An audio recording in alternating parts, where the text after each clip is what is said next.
Maisha ni safari ndefu. Ni safari yenye mabonde, yenye milima, kushuka, kupanda. Saa nyingine unalazimika kuvuka. Kwa hiyo la muhimu ni kutokata tamaa kwenye maisha. Ni kutokukata tamaa. Maisha yetu yamejaa mazuri, yamejaa mabaya. Yamejaa upendo, yamejaa chuki.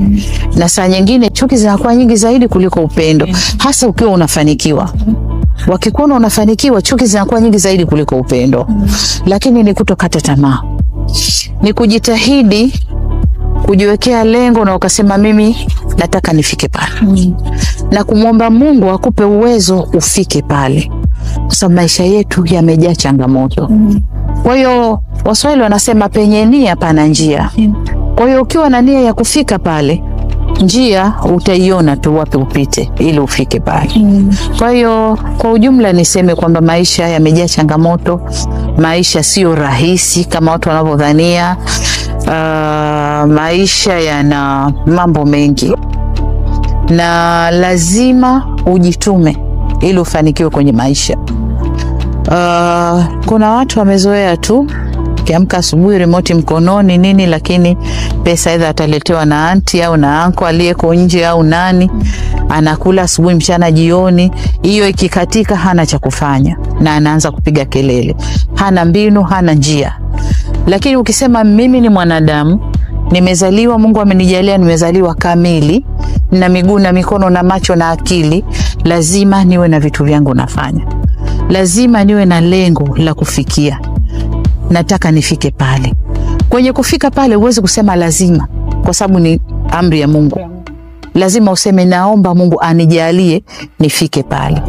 Saa nyingine unaweza ukafika pahali kwa kutarget, kwa kudhamiria, kuweka lengo. Saa nyingine huweki lengo. Maisha yanaweza kuwa na vilio na masumbufu mengi yanayoweza kukukatisha tamaa. Usikate tamaa. Kwa sababu mtu aliyekata tamaa hata nguvu ya kusogea mbele tena hana. Hili likishindwa, nguvu na akili ya kujaribu hili lingine hana. Watu wasiokata tamaa ni yule anayekamata hili linagoma, unasema hilo liweke pembeni. Anajaribu hili linagoma, weka pembeni. Kule kuweka pembeni hilo liloshindikana na kamata hili, maana yake kuna kitu kinamwambia ndani yake somewhere somehow itawezekana. Kuna mahali itawezekana. Kwa hiyo nitaendelea kujaribu mpaka imewezekana. Maana kuna mahali inawezekana. Umejaribu mara ya kwanza umeshindwa, sio mwisho wa safari. Jaribu tena, usikate tamaa. Umeenda kwa mtu huyu amekataa kukusaidia, usikate tamaa. Siye mwanadamu pekee aliyeko duniani. Mjaribu na mwingine, usikate tamaa.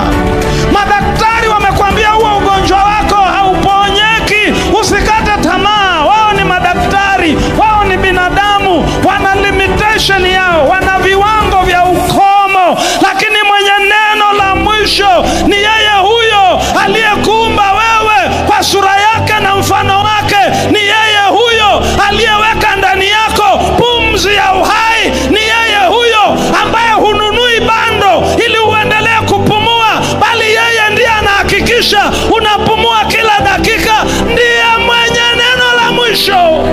Usikate tamaa.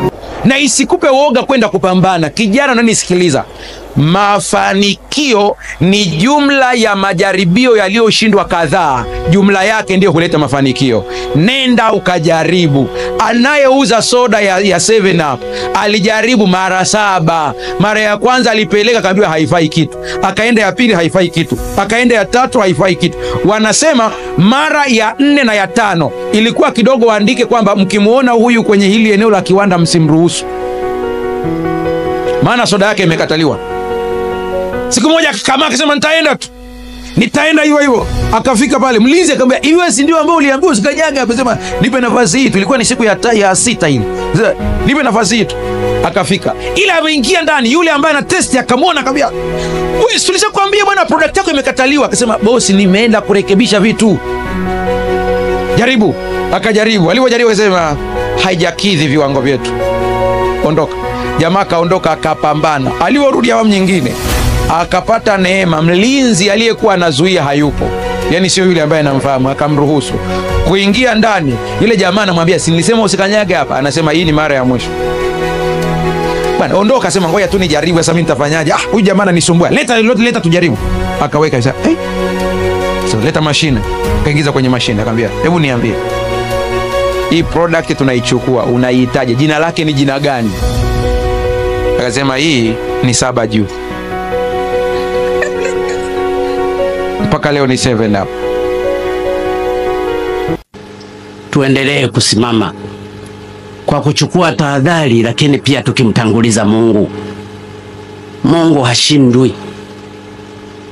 Tumefika mahali hapa njiani watu wanaanza kusita hata nguvu za Mwenyezi Mungu katika maisha yetu. Tumeanza sana kutegemea nguvu za ubinadamu. Narudia kuwaomba ndugu zangu, tujue Mungu yupo. Mungu ndiye muweza yote. Tuendelee ndugu zangu wa Tanzania kusimama na Mungu. Ni muda wa kuchukua nafasi yako katika meza ya HW. Tuwasilishe kwako mawazo yenye tija kwa maneno ya dhahabu, kukupa hamasa na kukujengea uwezo wa kufanya zaidi na kuwa zaidi. Welcome to the home of positive vibes.